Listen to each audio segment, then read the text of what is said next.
Howdy folks, I'm Patient Pine Tree, placidly playing with picturesque poinsettias. I'm Amber. And here are more picturesque poinsettias for us to play with. It's the day after Christmas, and that's what you do, I guess. Leading up to Epiphany, that's what you do. And folks, we have a live stream coming up tomorrow. For more information, please see the end of the video. Let's get started. Alright folks, and our first letter is titled, Am I a Jerk for Booping My Mother-in-Law's Nose When She Kept Touching My Baby Bump?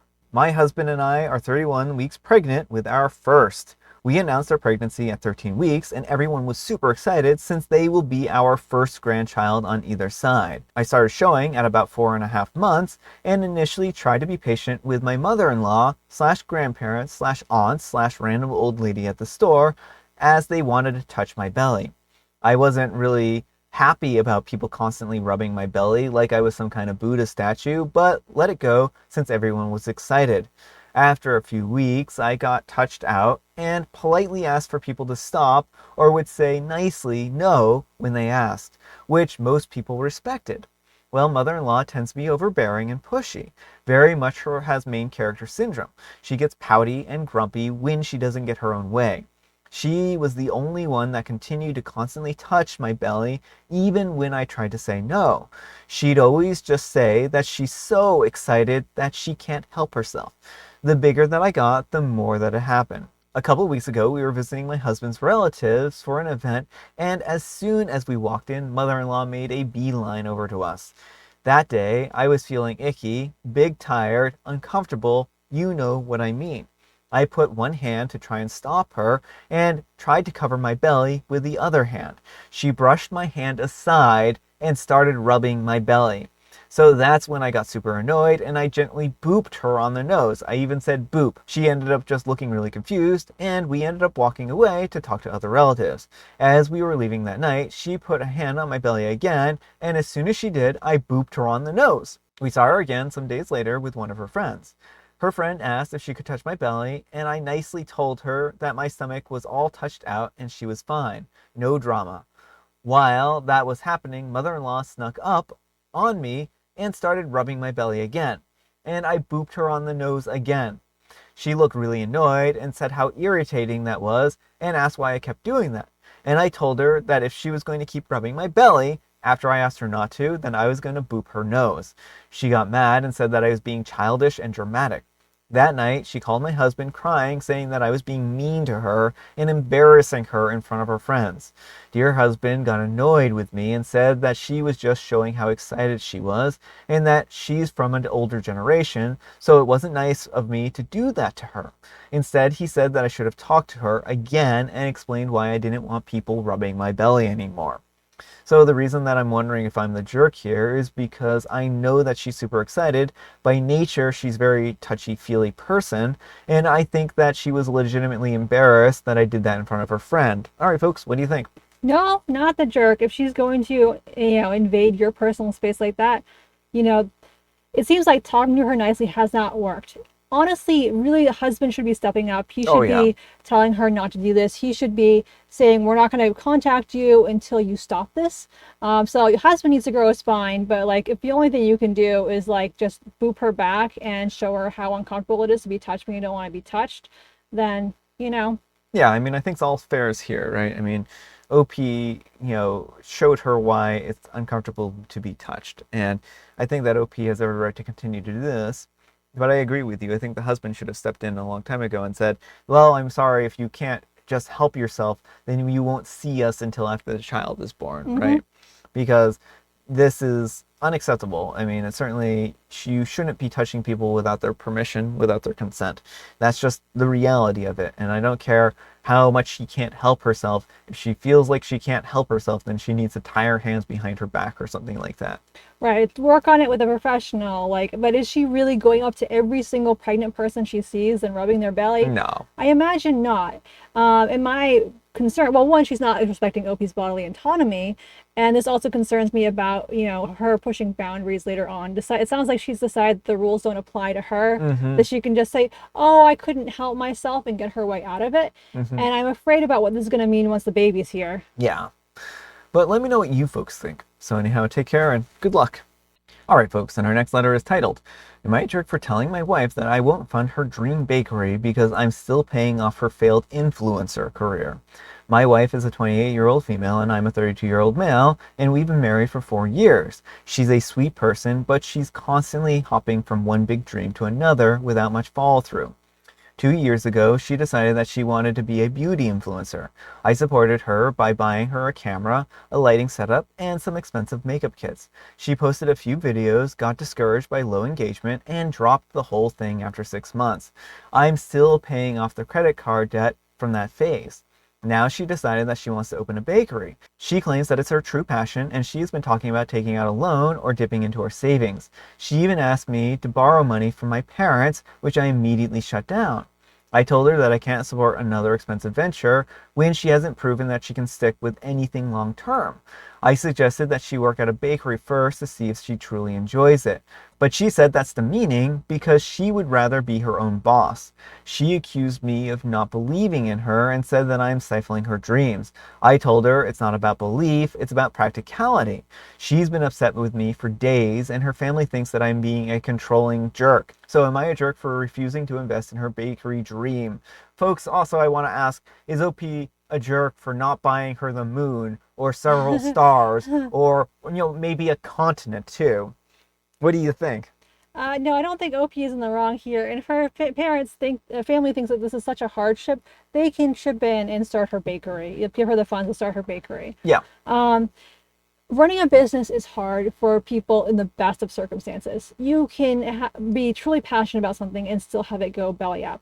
But the fact that, she has no follow through, especially does not bode well in this situation. Yeah, I mean, the thing is this, she doesn't need a whole big setup in order to start off with these things. She didn't need like all this fancy stuff to start her influencer career. She didn't need a whole bakery to become a baker, right? Like you can do bakery stuff outside of your kitchen, and prove whether or not you are actually a good baker. And if people want to buy your goods, then yeah, maybe move up from there. Well, it seems like she doesn't even want to bake. She just wants to run the show. Yeah. Which, I mean, again, if she's not willing to do any of the baking, to like come up with recipes and stuff, like maybe be like you need to start developing your own recipes and baking stuff for relatives. Try relatives parties and stuff like that. And she's going to learn pretty quickly that there's a lot about running a bakery that's not fun. It's not all fun and games. It's not all just you're getting free cash. Yeah, and I mean the thing is like you can't have these hugely unrealistic expectations. Like social media is hard, right? Oh yeah. Like you can't record 3 videos and decide that it's not going to work, right? I mean there's a whole lot of stuff that goes on with these kinds of things, and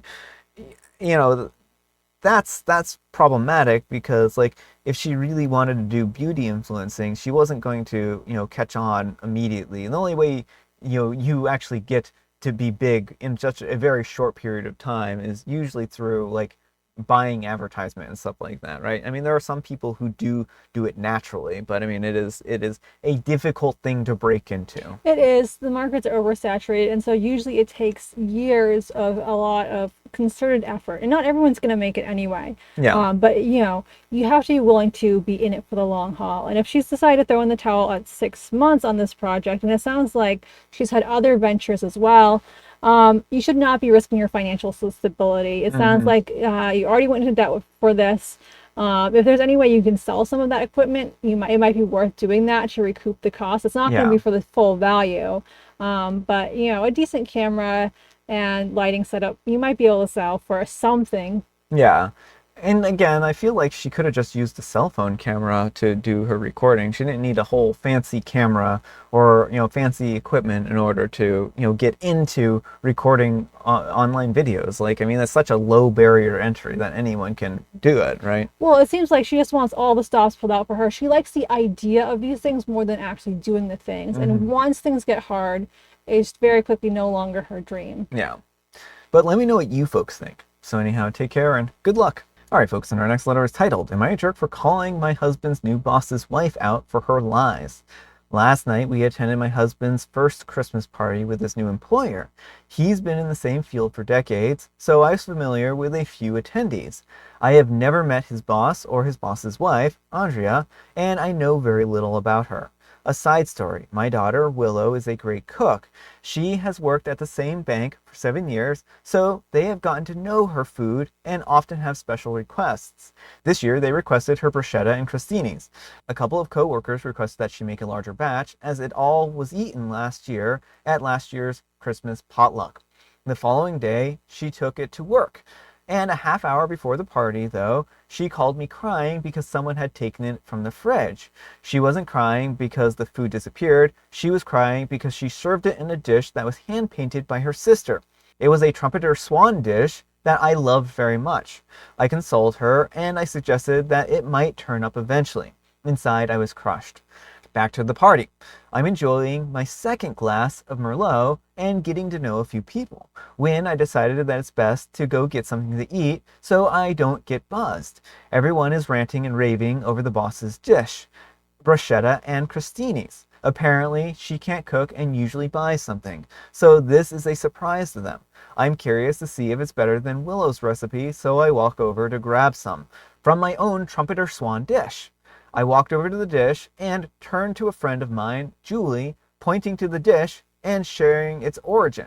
She suggested that there might be more than one, and I shook my head. I said that it's handmade. Look at the bottom.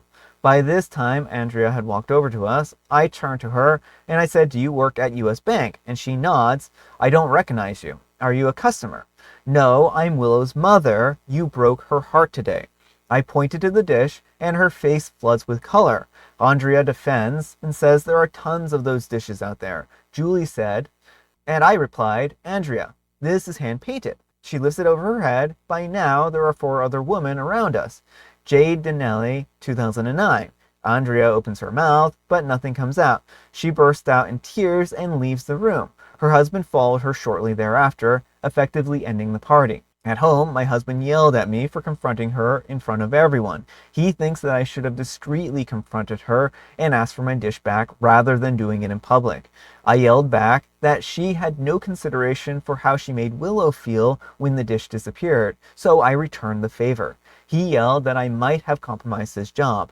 I yelled back that his boss married a cheap thief, and that if he didn't know it before, he does now. If the boss sided with the wife and made my husband pay, it wasn't a job worth keeping. This morning, his boss isn't at work. He took vacation up until the new year, and I'm not looking forward to tonight. Was I the jerk? Update. Husband just called and told me that his boss and Andrea would like to meet tonight, and I'm seriously sick to my stomach right now. All right, folks, well, what do you think of that? I mean, I don't think that, I don't know what else OP would have done in that situation. She didn't want to lose the dish permanently. And so this person had really done something horrible and deserved to be called out. Yeah, I mean, I really have a hard time faulting OP here. Like, Willow had her dish stolen, and this is a clearly something that was in the family. This dish was something that was in the family, and it was completely unreasonable for her to go ahead and take this dish. I mean, this was rude. It was theft. It was just in poor taste.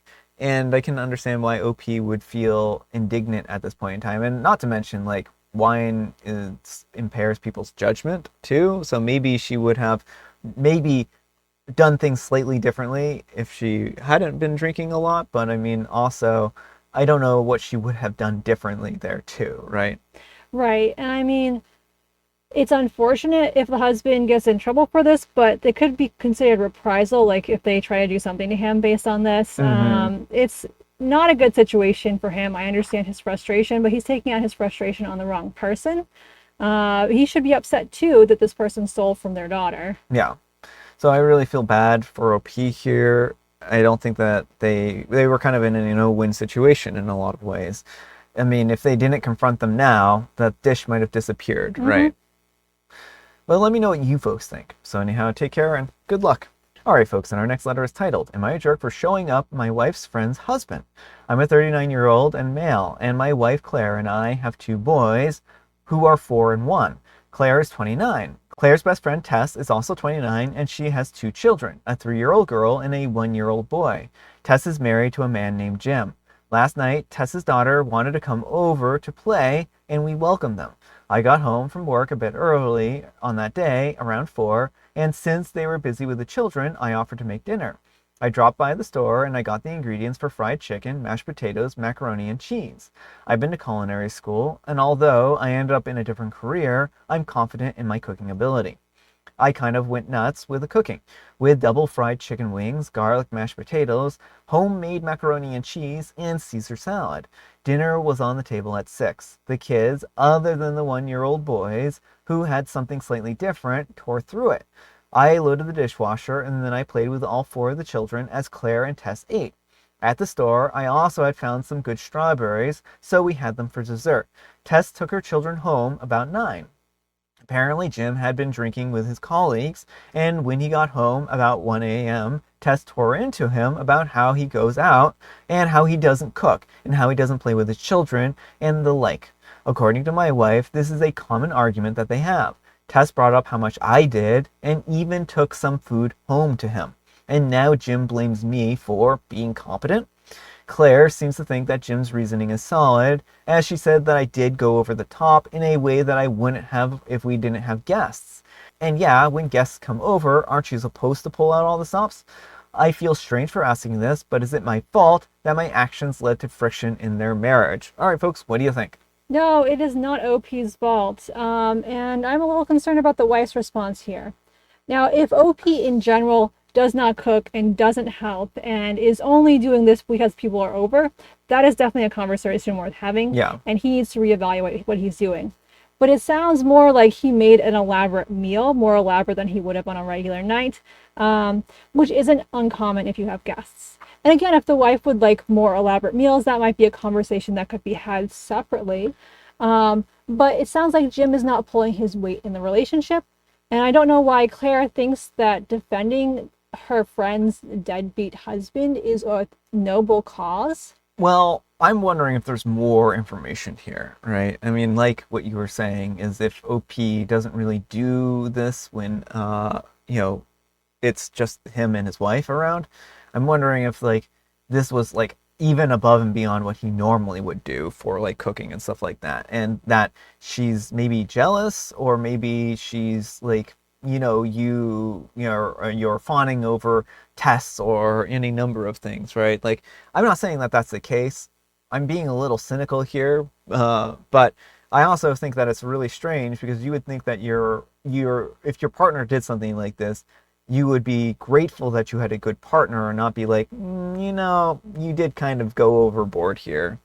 Well, she might just be afraid that her friend is going to go through a divorce or something. But if Tess thinks it's worth divorcing Jim over this, then that may be for the best. I mean, why should she be stuck with a partner who doesn't do anything? Exactly. But let me know what you folks think. So anyhow, take care and good luck. All right, folks, it is tea time. Grab your beverages of choice. I've got some tea right here, and Amber, she has a joke. What's a butterfly's favorite school subject? I would say a butterfly's favorite school subject is math, because math rules. Mathematics. Mathematics. I was pretty close. I was not I don't know why that worked out so well. I need to get you a new joke book. You're getting too good at this. And I have Mega Mint. Alright folks, that's all the time we have for today. Thank you so much for watching. Happy Friday, Junior folks. Happy Friday, Junior. Thanks so much to Amber for joining me today. Thank you for having me. And folks, we have a live stream coming up tomorrow. We hope to see you then. Amber, we need some kind of moral advice and or guidance, and please have it on nose boops. It's generally best to respect people's personal space, but if someone's getting all up in your business, a nose boop may be what it takes. I think that works. But thanks so much for watching, and we'll see you all tomorrow. Bye!